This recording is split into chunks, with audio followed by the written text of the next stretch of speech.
현대자동차 그룹하고 GM이 전략적 제휴에 대한 MOU를 체결했습니다. MOU, 말 그대로 양해각서입니다. 아직은 구체적인 검토가 필요하고 최종 계약이 체결될 때까지 어떤 일이 일어날지 지켜봐야 됩니다. 왜 이런 제휴를 하게 됐을까요?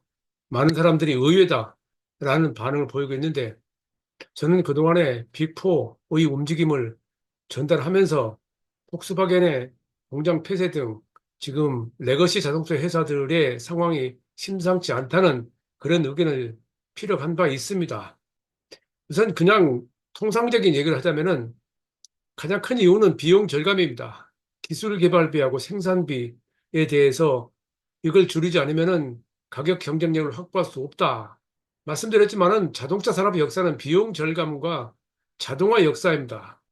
여전히 비용 절감은 가장 큰 숙명이고 자동 변속기 도입 이후로 지금 이루어지고 있는 자율주행차, SDV도 모두 자동화의 발전이라는 것입니다. 이번 제휴에 관해서 GM의 CEO 메리바라는 파트너십의 목표는 자본 지출을 줄이고 효율성을 높이는 것이다 라고 말을 했습니다. 메리바라는 수익성을 중시하는 미국식 주주자본주의에 충실한 그런 경영자입니다. 과감한 투자보다는 우선은 안정적인 경영을 하는 것이 특징입니다. 반해서 현대자동차 정의선 회장은 상당히 공격적이고 세계 시장을 세계적으로 발전시키는 그런 측면에서 영업이익도 상당히 높고 그래서 지금 빅4 중에서는 상대적으로 좀 괜찮다는 평가를 받고 있는 상황입니다. 두 회사가 전략적 제휴를 하겠다. 왜 그랬을까요? 그 배경은 가장 큰 것은 자주 말씀드렸습니다만은 외부의 파괴적 경쟁자가 등장한 것입니다. 기본적으로 2015년 폭스바겐 디젤 스캔들을 계기로 배터리 전기차가 급부상했고 그것을 가장 크게 활용하고 그들의 주가를 띄우는데 큰 이득을 본 게 테슬라의 일론 머스크입니다. 일론 머스크만 있는 게 아니고 자동차가 전기차로 바뀌고 자율주행차 이야기 나오고 SDV가 나오면서 그것을 실현하기 위해서 필요한 반도체와 소프트웨어 이 분야의 IT 기업들이 자동차 산업을 보고 뛰어든 겁니다. 이게 비용이 만만치 않죠. 배터리가 생산 원가의 대당 생산 원가 40%라면 반도체와 소프트웨어 합쳐 30%입니다. 엄청나게 큰 시장입니다. 또 하나는 중국의 시장 독재가 본격화되고 있습니다. 미국이 관세 장벽을 들고 유럽이 관세 장벽을 동원해도 중국 자동차 회사들은 해외 진출을 더 늘리고 있습니다. 확대하고 있습니다. 이것을 당장에 막을 수 있는 뚜렷한 대안이 없습니다. 이유는 중국 자동차 업체들이 기술력이 그만큼 높아졌고 배터리를 기술을 자체적으로 소유하고 있고 공급망을 대부분 장악하고 있어서 가격 경쟁력에서 우위에 있기 때문입니다. 이것을 이기는 방법은 기술 개발을 높여야 되는데 기술 개발 비용이 증가합니다. 근데 비용을 늘린다고 해서 그들이 기술을 쉽게 빨리 개발할 수 있다는 보장도 없습니다. 핵심적인 것이 소프트웨어입니다. 반도체는 외부에서 갖다 쓴다는 것을 인정한다 하더라도 소프트웨어는 그동안 보시라든가 컨티넨탈 이런 ZF 같은 회사들이 다각적인 노력을 겨울해왔지만은 또 완성차 회사들도 소프트웨어 부서를 별도로 설립하면서 다양한 노력을 기울여왔지만은 아직까지 답이 나오지 않고 있습니다. 그래서 현대자동차는 최근에 자체 OS를 버리고 2026년부터 안드로이드 오토모티브 OS를 사용한다고 발표를 했습니다. GM도 얼티움 OS가 있지만은 그 OS가 아직까지 확실한 대안이 나오지 못해서 전기차 개발이 생산이 지연되고 있는 것입니다. 폭스바겐은 이미 여러 번 말씀드렸고요. 어쨌든 지금 그냥 보자면은 이번에 제휴를 하게 된 목표는 뭐냐? 그게 정리가 간단하죠. 개발비를 절감해야 되고 시장 점유율을 확대하고 경쟁력 강화하겠다. 뻔한 얘기죠. 이런 얘기가 실제 그렇게 말을 하지만 쉽게 와닿지는 않습니다.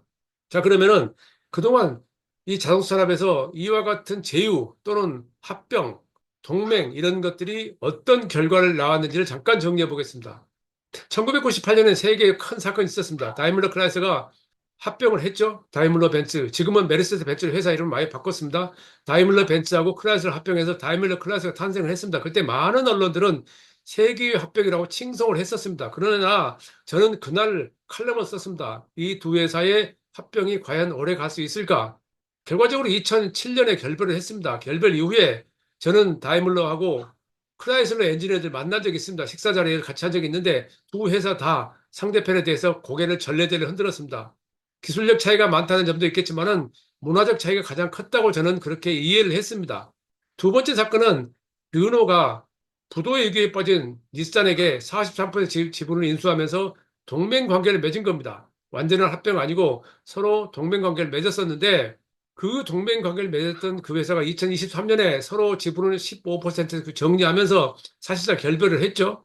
근데 그 과정에서 그들이 노렸던 시너지 효과, 두 회사의 플랫폼을 통합하고 생산을 공유하고 하는 것들이 거의 이루어지지 않았습니다. 두 회사가 본격적으로 플랫폼을 공유하게 된 것은 2015년이 넘어서 20년 가까이 됐었습니다. 그만큼 어려웠습니다.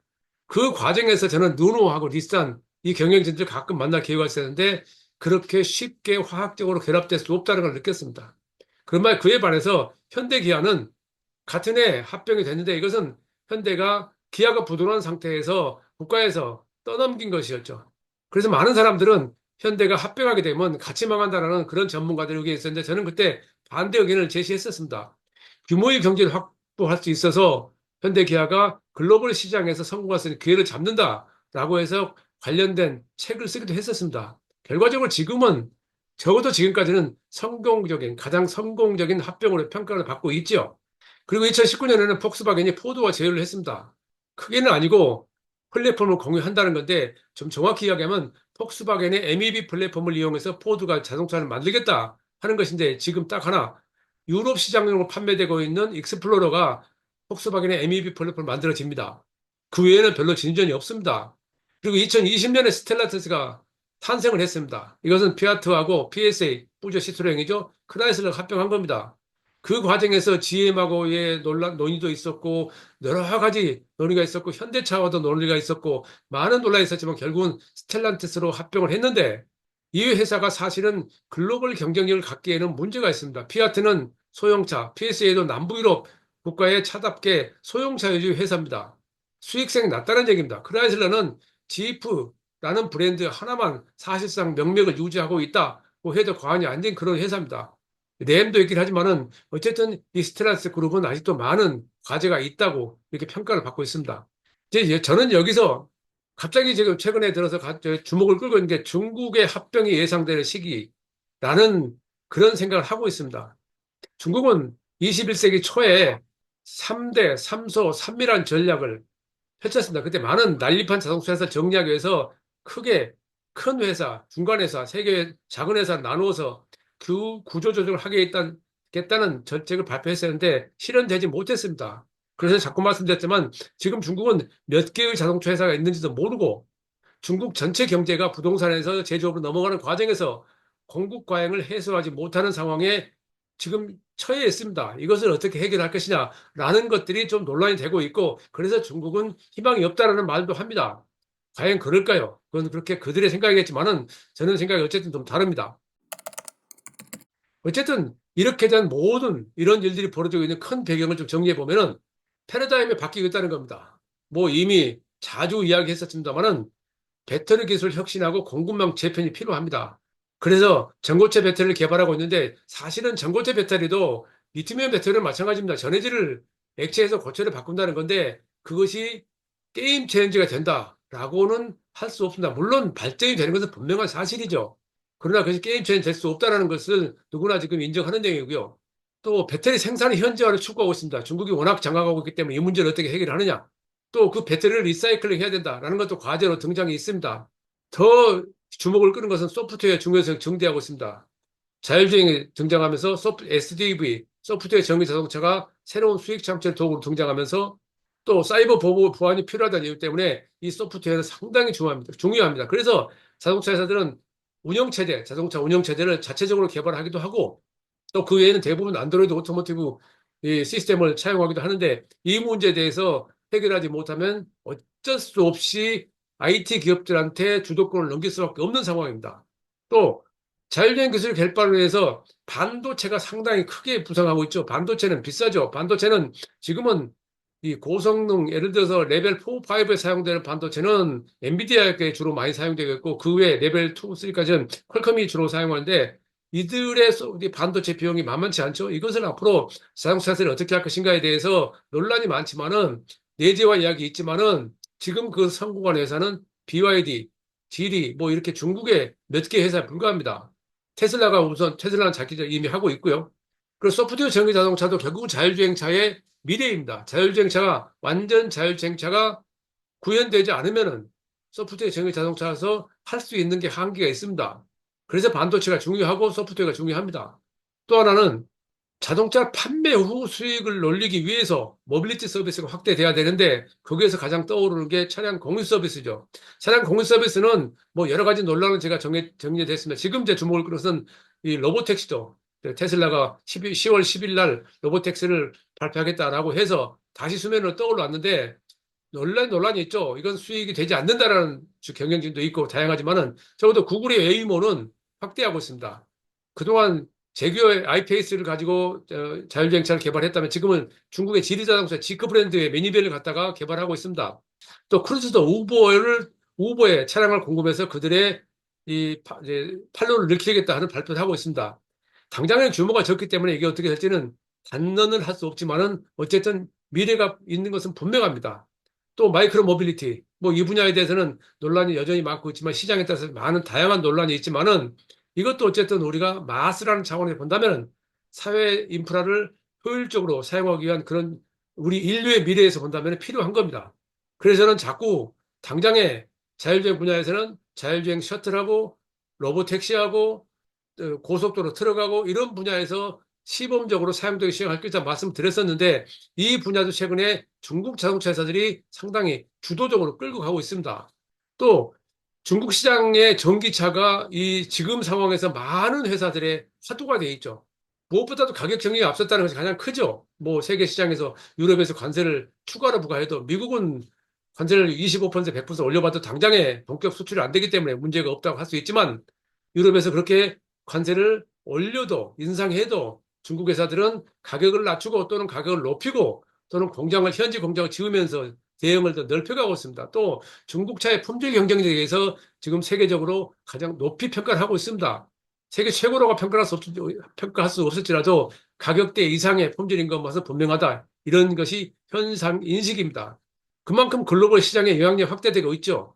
미국의 힘이 약해 있다는 것은 중국의 힘이 강했다는 걸 의미하는데 두 회사의 패권 전쟁에 관해서 여기서 거기까지 제가 말씀드리기는 어렵습니다. 저도 그 관련 공부를 많이 했습니다만은 제 생각이 있습니다만은 그것을 자동차 전문 기자가 그걸 이야기하는 것은 좀 무리라고 생각해서 그냥 넘어가겠습니다. 그런 상황에서 어쨌든 자동차 회사들은 새로운 형태의 구조조정이 필요하다는 의견에 공감하고 있습니다. 그걸 할 수 있는 방법은 기술 혁신이다. 그런데 인공지능 분야에서 떨어져 있죠. 시장에 다변하다. 그게 중국이 주도하고 있죠. 글로벌 경쟁이 심화된다. 이것도 미국 대선의 결과에 따라서 바꿔지죠. 어떻게 할 수 없는 상황에 지금 처해 있습니다. 어디로 갈 것인가? 이게 상당히 과제인데 지금 이럴 것을 대응하고 있는 업체들의 대응을 보자면 일본 차 같은 경우는 업체들은 혼다, 닛산, 미쓰비시가 전기차 개발을 위해서 다시 제휴를 체결했습니다. 그러니까 혼다는 GM하고 협력을 했었는데 GM하고 협력이 사실상 끊어진 상황이 되고 있습니다. GM의 자동차를 가지고 아큐라 브랜드로 두 개의 SUV를 출시하긴 했지만 그 이상 가지 않는 것 같습니다. 그리고 토요타는 그들의 주투를 배터리 공급망을 지금 구축하고 있습니다. 토요타는 전고체 배터리 개발에 상당히 오랜 시간을 쏟고 있죠. 그래서 그들만의 길을 가고 있고요.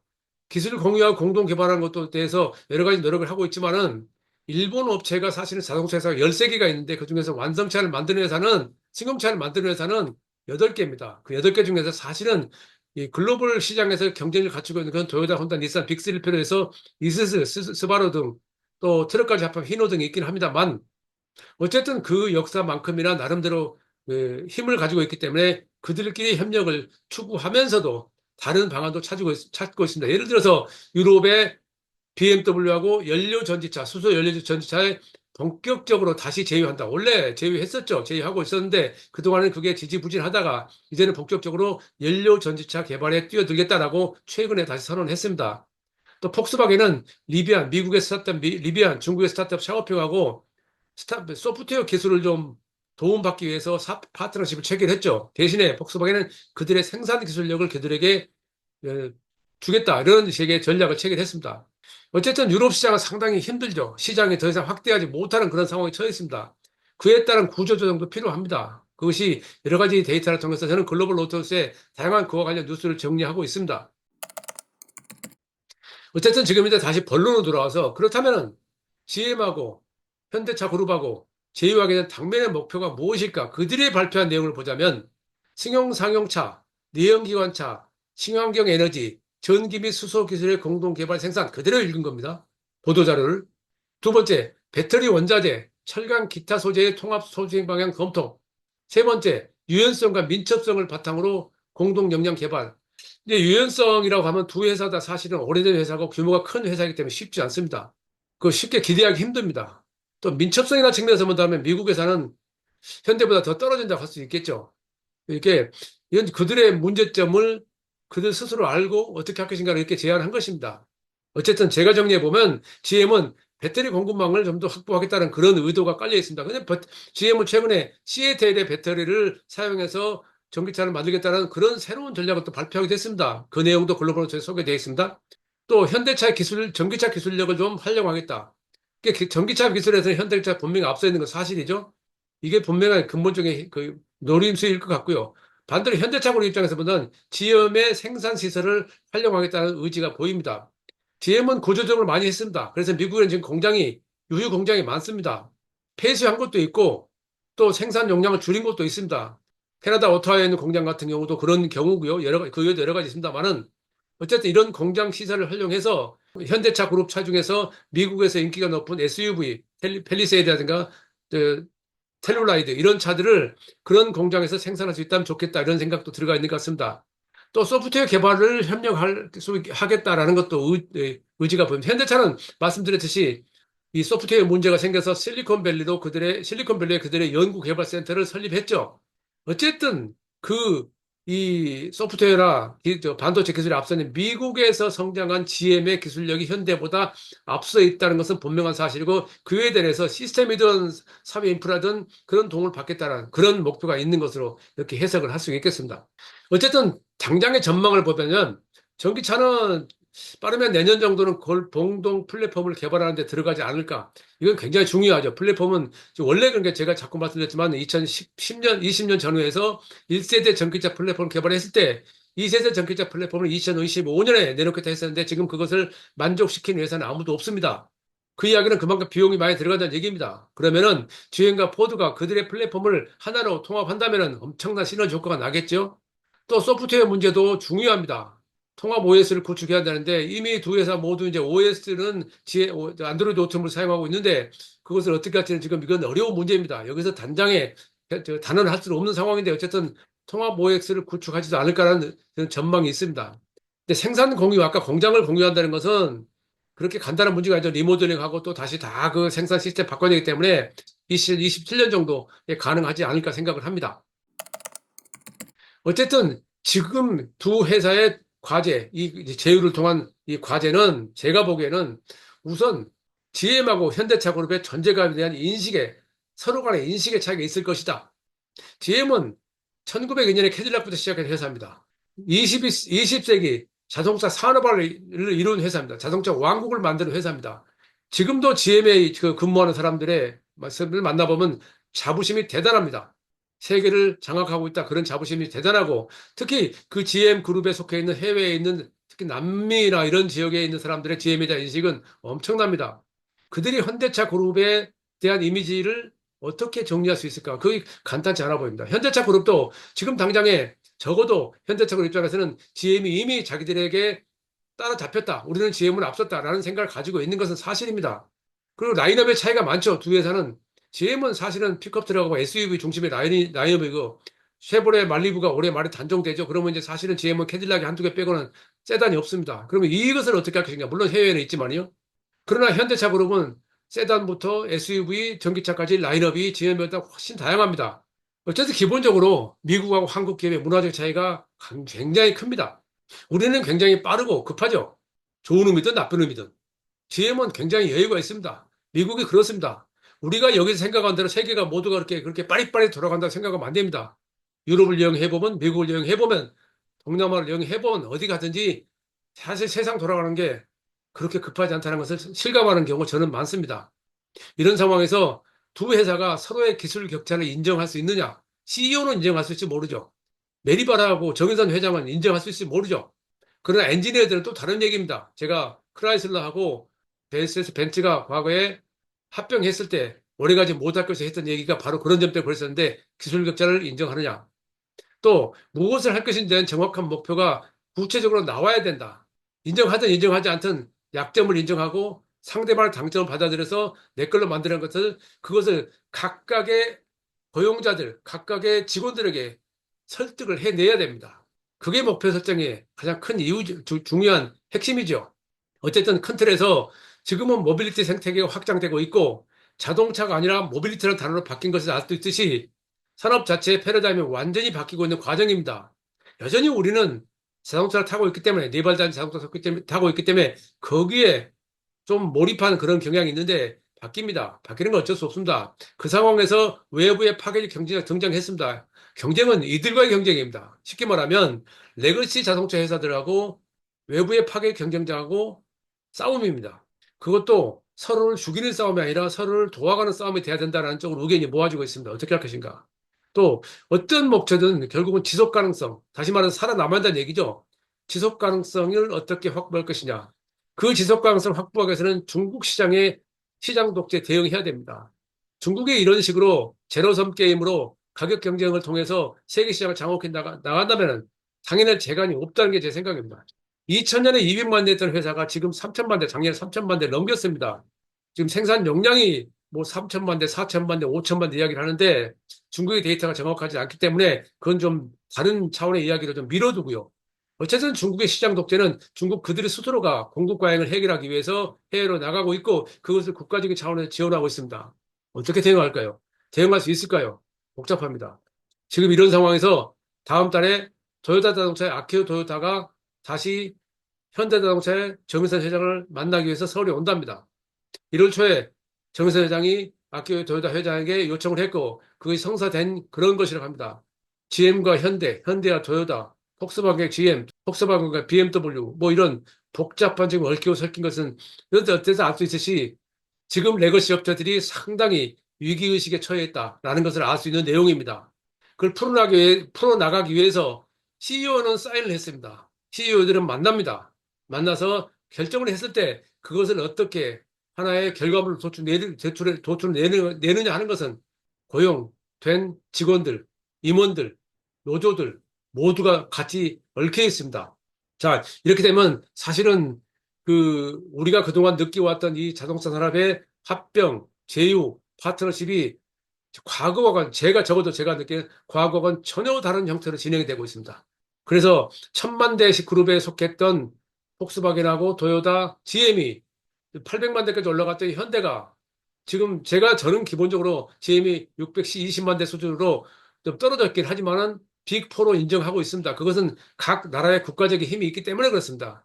자동차는 정치의 산물입니다. 원래는 그러지 않았지만 결국은 지금 그렇습니다.